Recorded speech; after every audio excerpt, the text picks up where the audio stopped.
നമസ്കാരം. സ്വപ്ന സുരേഷിനെ CPM നേതാക്കൾക്ക് ഇപ്പോഴും ഭയമാണോ? അല്ല, ചോദിക്കാൻ കാരണമെന്ന് പറയുന്നത് സ്വപ്ന സുരേഷ് പിണറായി വിജയന്റെയും കുടുംബത്തിനും എതിരായി നിരവധി ആരോപണങ്ങൾ ഉന്നയിച്ചു, പരസ്യമായി തന്നെ.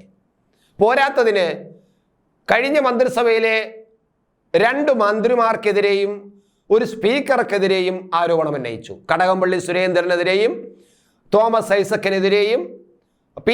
ശ്രീരാമകൃഷ്ണനെതിരെയും അവർ അതിശക്തമായ, അതായത് ഒരു സ്ത്രീ എന്ന നിലയിൽ എന്നോട് മോശമായി പെരുമാറി എന്ന് ആരോപിച്ചുകൊണ്ട് ഉള്ള ആരോപണങ്ങൾ. അതിന്റെ തെളിവ് എൻ്റെ കയ്യിലുണ്ട്, എല്ലാ രേഖകളും എൻ്റെ കയ്യിലുണ്ട് എന്ന് പറഞ്ഞിട്ട് അവർ ഒരു ആരോപണം ഉന്നയിച്ചു, പൊതുമധ്യത്തിൽ വന്നുകൊണ്ട്, ജനമധ്യത്തിൽ വന്നുകൊണ്ട്.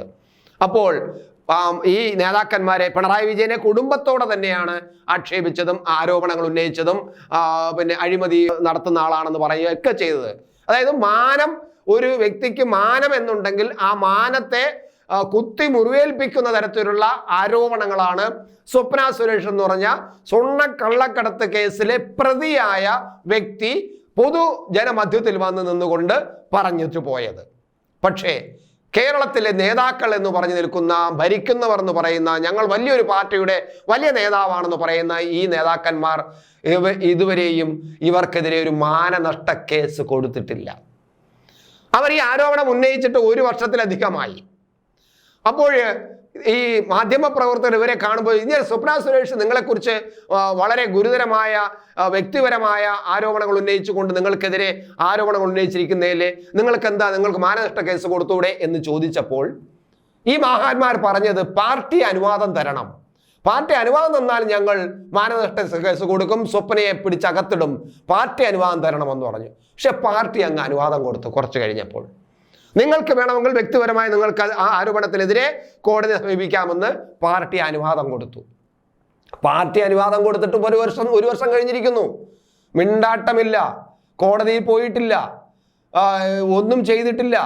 മുഖ്യമന്ത്രി പിണറായി വിജയൻ വളരെ വലിയ ഗമ കാണിക്കുന്ന ആളാണ്. എപ്പോഴും പറയും, ഞാൻ ആരാണ്, ഞാൻ അങ്ങനെയുള്ള ആളാണ്, ഇങ്ങനെയുള്ള ആളാണ്, തരുമ്പും പിന്നെ ഒന്നിനും പിന്നെ വശം വാങ്ങാത്ത ആളാണ്, അഴിമയില്ലാത്ത ആളാണ്, ക്രമക്കേടില്ലാത്ത ആളാണ് എന്നൊക്കെ പറയുന്നുണ്ടെങ്കിലും ഇതൊക്കെ ഉണ്ട്, എൻ്റെ തെളിവുണ്ട്, കുടുംബത്തോടെ ഒരു ഫ്രോഡുകളാണ്, പിന്നെ കുറ്റവാളികളാണ് എന്ന് പറഞ്ഞിട്ട് മാനനഷ്ട കേസ് കൊടുക്കാൻ ഈ മുഖ്യമന്ത്രി പിണറായി വിജയനോ, മുഖ്യമന്ത്രിയുടെ മകൾക്കെതിരെ ആരോപണം ഉന്നയിച്ചിട്ട് മകൾക്കോ, പിന്നെ ഭാര്യയ്ക്കെതിരെ ആരോപണം ഉന്നയിച്ച് ഭാര്യയ്ക്ക് വ്യക്തിപരമായോ ഒരു പിന്നെ ഈ പരാതി കൊടുക്കാൻ, മാനനഷ്ട കേസ് കൊടുക്കാൻ തയ്യാറാണ്. അപ്പൊ ഇതിൽ നിന്നും മനസ്സിലാകുന്നത് ഇവർക്ക് ഈ മാനനഷ്ട കേസ് കൊടുക്കാൻ ഭയമാണ് സ്വപ്നയെ.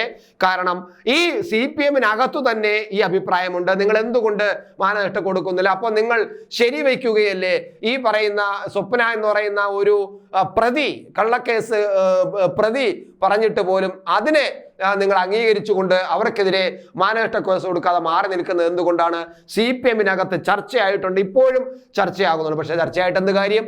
അതാണ് അവസ്ഥ. അപ്പൊ എന്തായാലും CPM-നകത്ത് നല്ല ആമർശമുണ്ട്. ഇവർ ശരിവെച്ചിരിക്കുന്നു, നിങ്ങളപ്പോൾ ചെയ്തത് ശരിയാണെന്ന് ശരിവെക്കുന്നു എന്ന തരത്തിലാണ് ഇപ്പോൾ പാർട്ടി നിലപാടെടുക്കുന്നത്. എന്തായാലും സ്വപ്ന ആരോപണത്തിൽ ഇപ്പോഴും ഉറച്ചു നിൽക്കുന്നു. അവർ കോടതിയിൽ രഹസ്യമൊഴികൾ പലതും കൊടുത്തിട്ടുണ്ട്. ആ രഹസ്യമൊഴികൾ മുഴുവനും കേന്ദ്ര ഏജൻസികൾക്ക് ലഭിച്ചിട്ടുണ്ട്. അപ്പൊ സ്വാഭാവികമായിട്ടും ഇവർ കാണിച്ചിരിക്കുന്ന കുഴപ്പങ്ങളെല്ലാം വ്യക്തമായിട്ട് കോടതിക്കും അന്വേഷണ ഏജൻസികൾക്കും അറിയാം. അത് നാളെ വലിയ ഒരു വലിയ ഒരു വാളായിട്ട് ഇവർക്കിടെ തലമുന്നിൽ ഇപ്പോഴും തൂങ്ങിക്കിടക്കുന്നതാണെന്ന് ഈ നേതാക്കൾക്കറിയാം. ആ തലയിൽ ഇങ്ങനെ വാള് തൂങ്ങിക്കിടക്കുമ്പോൾ കുറ്റം ചെയ്തത് കൊണ്ട് ഞങ്ങൾക്ക്, കാരണം ഈ മടിയിൽ കനമില്ല ഉള്ളവനല്ലേ പിന്നെ വഴിയിൽ ഭയക്കേണ്ടു എന്നൊക്കെയാണ് മുഖ്യമന്ത്രിയുടെ ചൊല്ല്.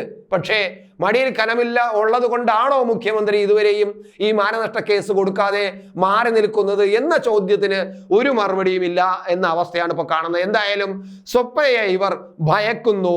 അത് ഇവർക്ക് ഇന്നല്ലെങ്കിൽ നാളെ ഗുരുതരമായ പ്രത്യാഘാതം ഉണ്ടാകും എന്നത് നിശ്ചയം തന്നെയാണ്. അതുകൊണ്ട് തന്നെയാണ് സ്വപ്ന സുരേഷിനെ CPM നേതാക്കൾ, പിണറായി വിജയൻ ഉൾപ്പെടെയുള്ള CPM നേതാക്കൾ ഭയക്കുന്നത്.